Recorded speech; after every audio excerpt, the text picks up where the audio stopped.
You ever notice how the tools we rely on to fix cars seem to evolve faster than the cars themselves? It's like every time you get comfortable with a programmer, the manufacturers throw in a new gateway or a fresh layer of encryption just to keep things interesting.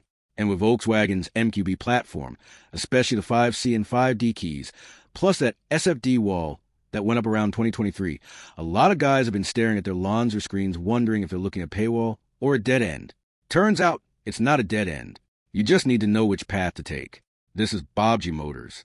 Now, before we dig into the February 2026 update for the K518 Pro, I want to be crystal clear about something. This walkthrough is purely educational. We're here to break down how this technology works, what the requirements actually are, and what you as a technician need to have ready before you even plug into that OBD port. All trademarks and manufacturer systems we mention belong to their respective owners. Fair use applies, and you are responsible for following local regulations and automaker procedures when you're working on a customer's vehicle. With that out of the way, let me ask you something. If you're working on a 2023 Golf or an Audi with SFD active, and your tool is fully updated, do you know exactly what you're still missing to get that key learned? Because the answer isn't always just a subscription. Stick with me, and I'll show you where the real bottleneck is. So here's what's new with the February 2026 release. Lonsdor has rolled out support for the VAG MQB platform on the 5C and 5D key types, which is huge if you've been dealing with those high-security 49-bit encrypted systems.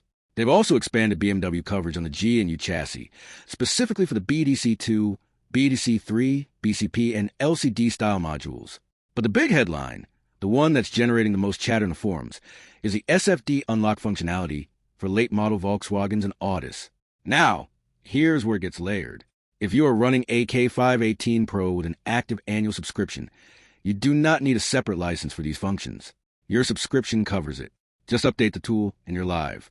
But if your license is expired, you'll need to renew that annual subscription to regain access. There's no a la carte bypass for that. Now, for the FCV users, the ones who bought the tool outright without a recurring subscription model, this is where you need to pay attention. You cannot just download the update and start programming. You have to purchase two separate licenses, one for the BMW BDC2, BDC3, BCP, and LCD functions, and another specifically for the VAG MQB49 5C and 5D systems. Each license runs about $23. And here's the detail that trips people up. That license includes 160 credits. Those credits aren't just part of the purchase price. They are the currency you burn to actually read the encrypted data from the original key or the module. Every time you perform a read or copy operation on one of these high-security systems, it consumes credits. You earn back 10% of what you spent for successful use. So roughly one free job out of every 10, but you will run out. When you do, you can buy more credits through your distributor or swap points on the Lonsdor app at a 100-to-1 ratio. Do not assume the license itself gives you unlimited access. It does not. Let me clarify something else while we're here. If you purchased a BMW BDC2, BDC3, or BCP license prior to this update, you are automatically upgraded to the new combined license that includes LCD coverage. You do not need to rebuy it. That was a silent rollout from Lonsdor, and I've seen some guys on the forums accidentally double paying because they didn't realize the upgrade was applied automatically. Check your tool's license status first. You might already have it. Now, about the SFD situation. This is the part where I see the most confusion. The February update enables the K518 Pro to interface with vehicles that have the SFD security gateway. But here's the hard truth. Lonsdor does not generate the unlock codes themselves. You, the user, must obtain a valid SFD unlock code from a third-party provider. That code is typically vehicle-specific and time-limited. The tool can then communicate with the gateway using that code. But without it, you are not getting past the login screen. This is not a Lonsdor limitation. This is Volkswagen Group actively controlling who can access control units on vehicles built after mid-2023. So if you see people online saying the update unlocks SFD, the accurate way to phrase it is that the update enables a tool to use codes you acquire elsewhere. You still need that external source. As for hardware, you cannot shortcut this one. You must use Lonsdor's own solder-free adapters for BDC2, BDC3, and the 5C and 5D modules.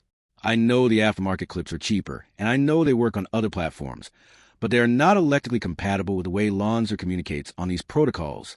The official adapters you need are the ADP40 and the specific BMW and 5C, 5D adapter sets.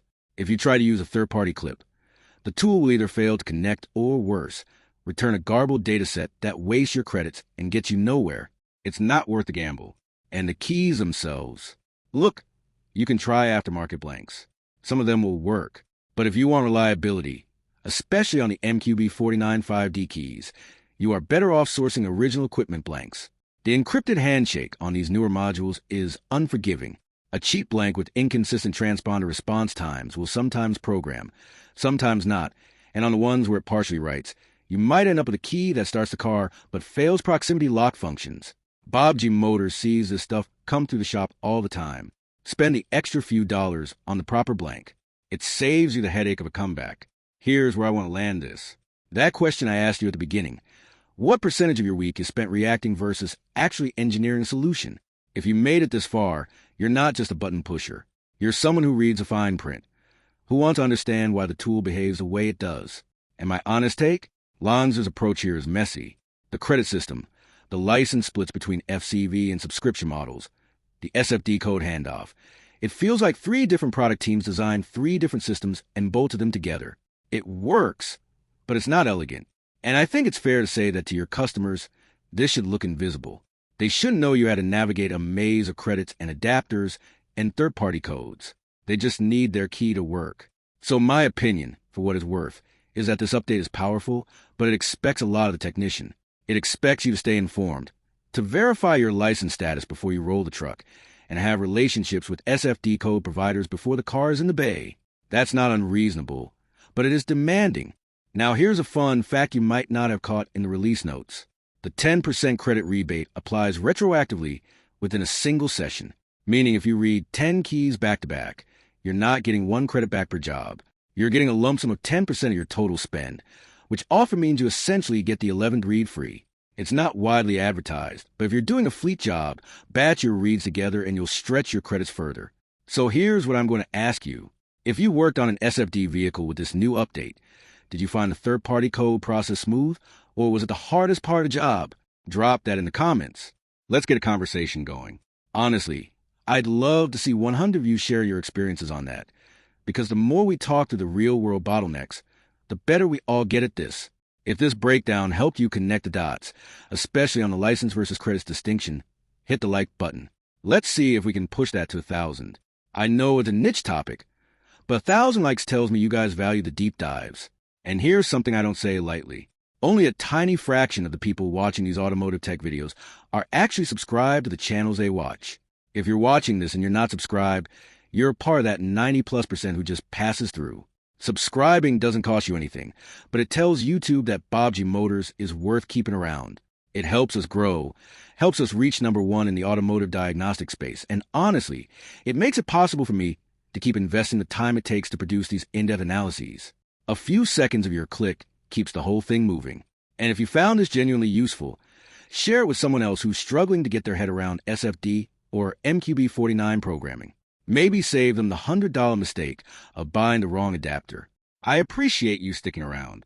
As always, the gear I mentioned, including the Lonsdor adapters and recommended OEM blanks, are linked in the description. Some of those are affiliate links, which means if you grab something through them, it supports the channel at no extra cost to you. FTC says to tell you that, and I'm happy to because transparency matters here.